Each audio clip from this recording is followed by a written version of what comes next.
Hello there! In this tutorial, we are going to cover a couple of handy tools in Python. Specifically, we are going to talk about how to add values into strings using fstrings.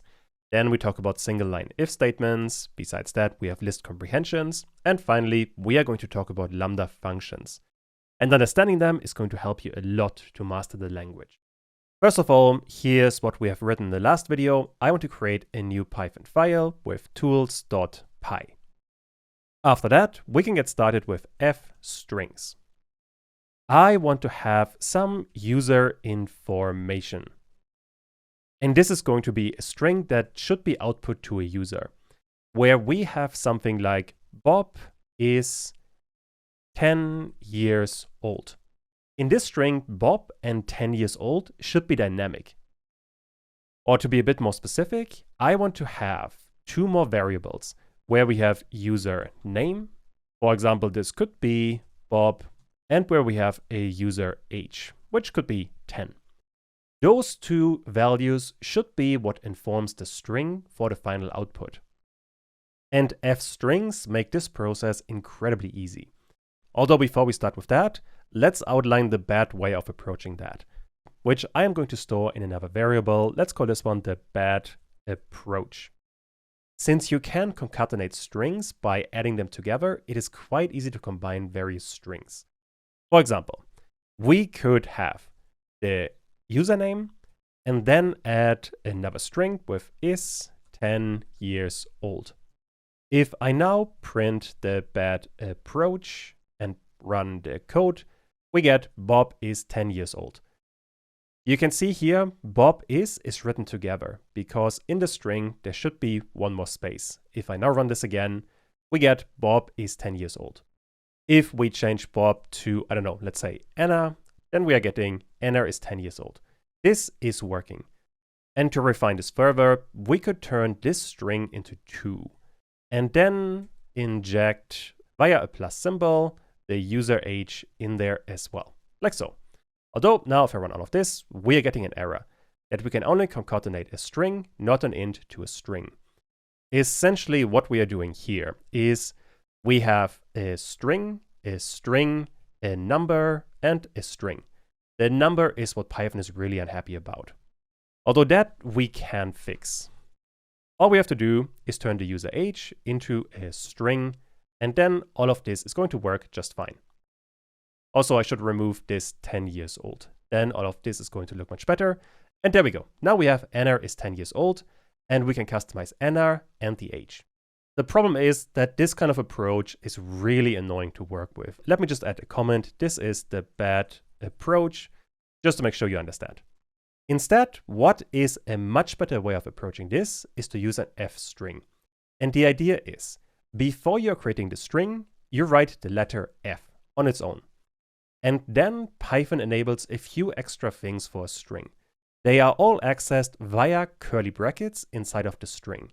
And basically, you can add whatever information you want to add. This could be another variable, like username, or it could be some kind of calculation. For example, you could have 10 plus 20, and then I want to print the user information, run all of this, and we get Anna is 30 years old. We have gotten a variable and we have gotten a calculation inside of a string. Do make sure that you have the f though. If you don't include it, you can see it already. All we get is username in curly brackets and the calculation in curly brackets. Only because of the f string does Python calculate these values. In our case, we want to use the username and the user age. And now if I run all of this, we get Anna is 10 years old. And if I change these values to, let's say, 16 and, I don't know, Paul, then we get Paul is 16 years old. And I hope you can see that this kind of approach is significantly better compared to this bad approach. Not only is it shorter, it's also much more readable. Next up, we have single line if statements. For the example for this one, I want to reuse user age. And let's say we have a user that is 15 years old.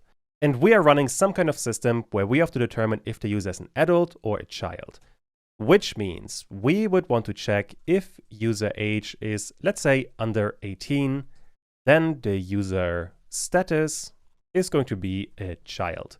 If that is not the case, else we want to set the user status to an adult. And depending which status they get different kind of privileges or different kinds of abilities. Doesn't really matter for the example. In this case, all we have to do is print the user status. We get child. If I change the user age to something like 20, run all of this again, we're getting adult. A fairly simple if statement. As a matter of fact, this kind of if statement is so simple, dedicating 4 lines to it is basically overkill. We could do this much more easily. And for that, we have single line if statements. Those are basically if statements for very simple checks. The way you are using them is you are still going to create a variable. And then you want to assign a value. Let's say the default value for this one could be adult. But this value we only want to get if a certain condition is true. In our case, we want to assign this if the user age is greater or equal to 18. After that, we can add, or rather we have to add an else statement. If this condition is false, what do we want to do? In our case, we want to assign the value child. And with that, we have the exact same logic compared to what we have done on these 4 lines. Meaning I can comment them out, run the code again, and we once again get adult. If I change the age back to, let's say, 10 and run this again, we're getting child. The logic still works perfectly fine. What makes this kind of logic even more powerful is that you can combine it quite easily with f strings. For example, if I copy the f string from the earlier example and then print it. Now for this one, we don't have a username right now. Let's create one really quick. We have a user name with Anna. Then we have a user age, and now we want to add one more bit of information. Let's say the person is E, and then we want to dynamically generate information. Now in there, we could add user status. If I run the code, we're getting Anna is 10 years old, the person is a child. So that is a pretty good start. But what we can also do is simply get the logic that we have used for the user status and paste it in directly into the curly brackets. If I run the code again, we once again get the exact same outcome.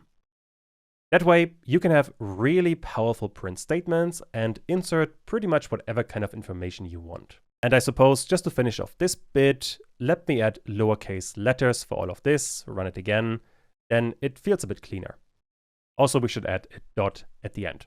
But you get the idea. After that, if I comment out everything, we can talk about list comprehension. One of the most powerful tools in all of Python. Basically, imagine we want to create a simple list. Simple list.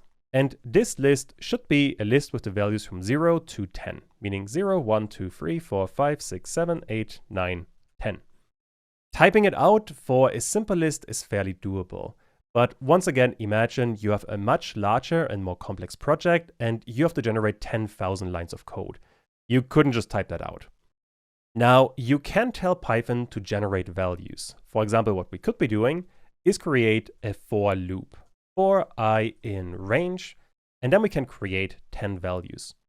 Or to use the range function a bit more extensively, we want to go from 0 to 10 and then go at a step size of 1. Inside of this for loop, we want to get this simple list and append the I value. At the end of all of this, we can print this simple list, run the code, and we're getting the numbers from 0 to 9. Remember, inside of the range function, like with slicing, we only go up to the number, but we're not including it. If we want to go to 10, we have to go up to 11, but not include it. And there we go. We are getting the numbers from 0 to 10.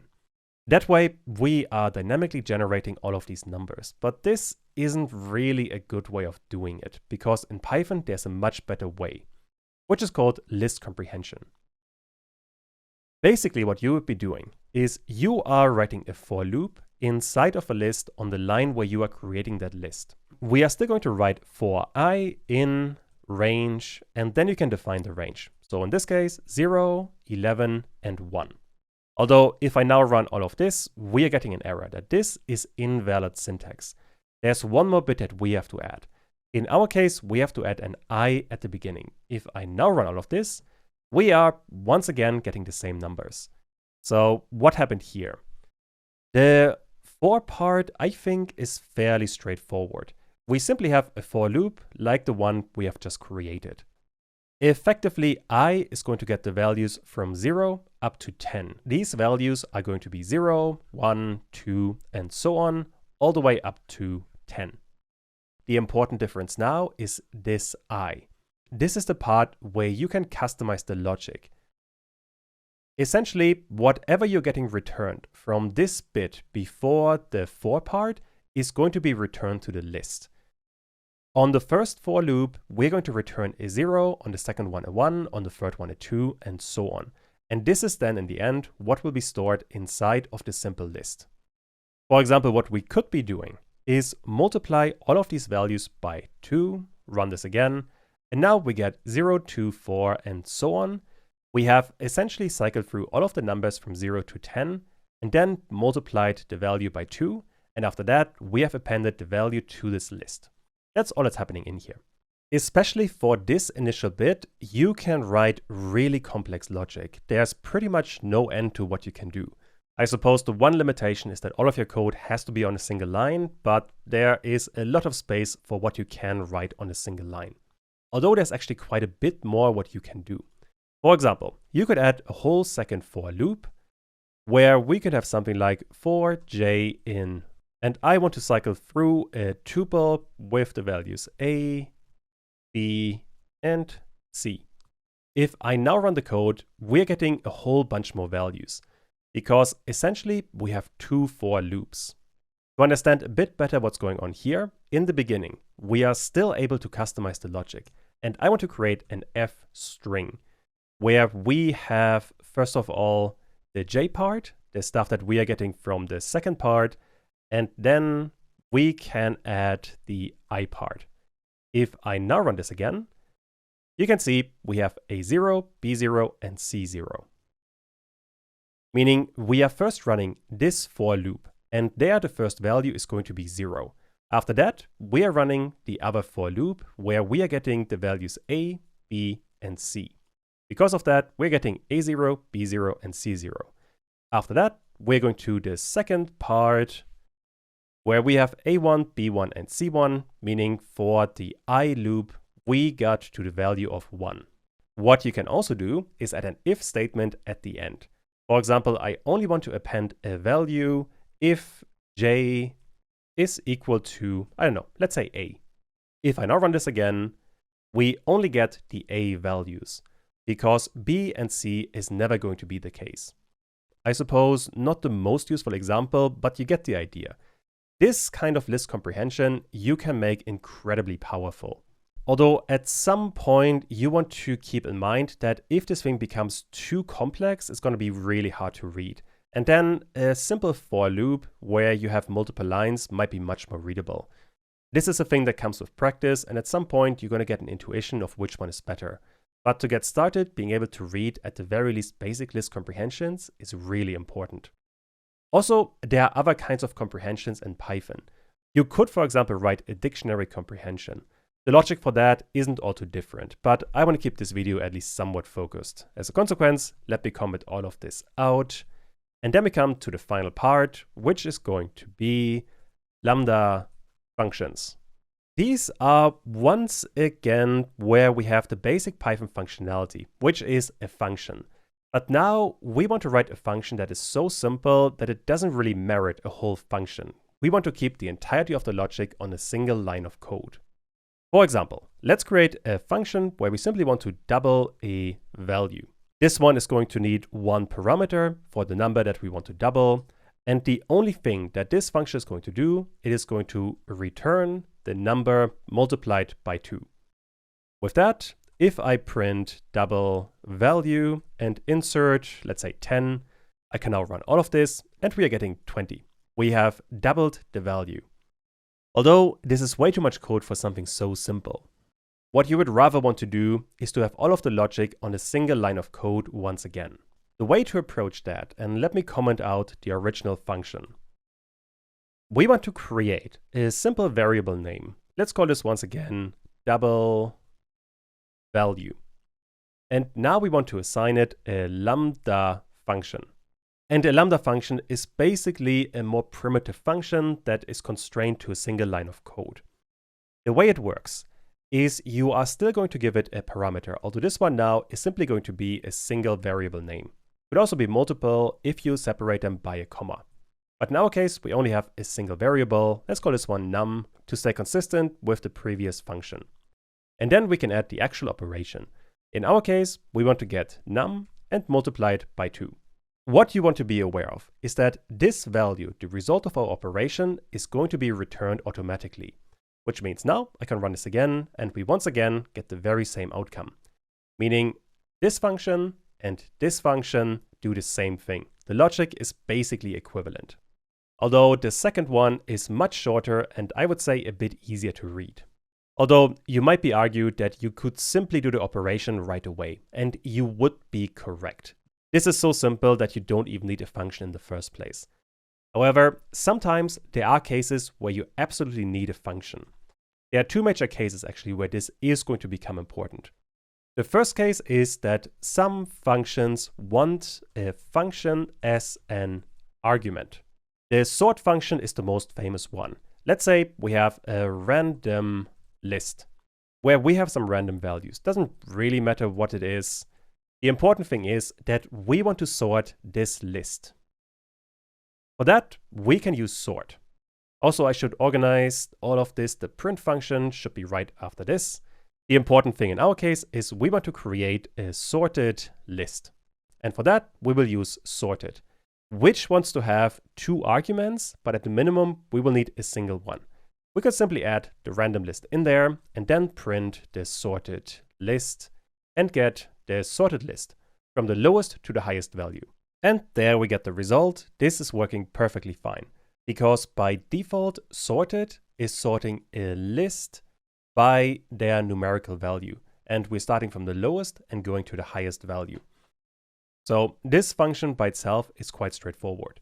However, now imagine that we have another case where we have a list that contains a couple of tuples where we, for example, have Anna, and Anna has a default age of 25. Then we have another tuple with another person, Paul, which has an age of 40. And then we have another user, Lisa, who has an age of 10. And we want to sort these tuples by the age of the users. If I now run the code again, we are getting some weird behavior, where we get the age of 25, 10, and 40, which is not in the correct order. I think what Python here is trying to do is to sort by the first letter of the name, where we go from A, L, and P. But this isn't what we want to do. For that, we can define another argument inside of the sorted function. And this has to be a named function, where we can specify a key. And the key has to be a function. The way all of this is going to work is sorted is going to go through every single item of the list we are providing. And then it passes the value into whatever function we are providing for the key. This could be a normal function or it could be a lambda function. And for that to work, either function has to have a parameter. In this case, let's say the user tuple. And then whatever value is going to be returned is going to be assigned to this tuple, or whatever value we provided. And then Python, or rather the sorted function, is going to sort them by this numerical value. So in our case, we want to look at the user tuple and then use indexing to get the first value, which would be the age. If I now run all of this again, we are getting the users sorted by age. And just to go over this one really quickly, because it can be a bit confusing. We are using this sorted function and pass in the random list, meaning we have 3 tuples that we want to look at. And Python is going to pass every single one of them into the Lambda function. The Lambda function in turn is going to look at the user tuple and 1, which would be the age of these users, which is then the value it is going to return to the sorted function. And sorted is then going to sort them from the lowest to the highest age, which is exactly what we wanted. This is one of the most common ways to use a Lambda function, where you simply pass it into another function as an argument to, for example, sort a list that is slightly more complicated. What you also see fairly often is that when you have a GUI, so a graphical user interface where a user can press a button, very often pressing a button should trigger a function, but the function it triggers is very simple, meaning there you see Lambda functions fairly often as well. Although this isn't an example that I can demonstrate quickly here. I did, however, make an introduction to tkinter. In there, I am using Lambda functions all the time, so check this one out if you are interested. But anyway, with that, we have covered all of the basic tools that I wanted to cover, which means I can comment out all of this, and then we can do one exercise. What I want you guys to do is to create a list comprehension for a Battleship board. This one should be a list that starts at A1 and ends at E5, with all of the values in between. I want to have the letters from A to E and the numbers from 1 to 5. Also, to make this a bit more difficult, if the value is C3, then simply remove that part. So pause the video now and try to implement this one on your own. Back in the code, I want to add an exercise comment, where we want to create a Battleship board. The associated value for that is going to be a list comprehension. And right after that, I want to print the result. So Battleship board.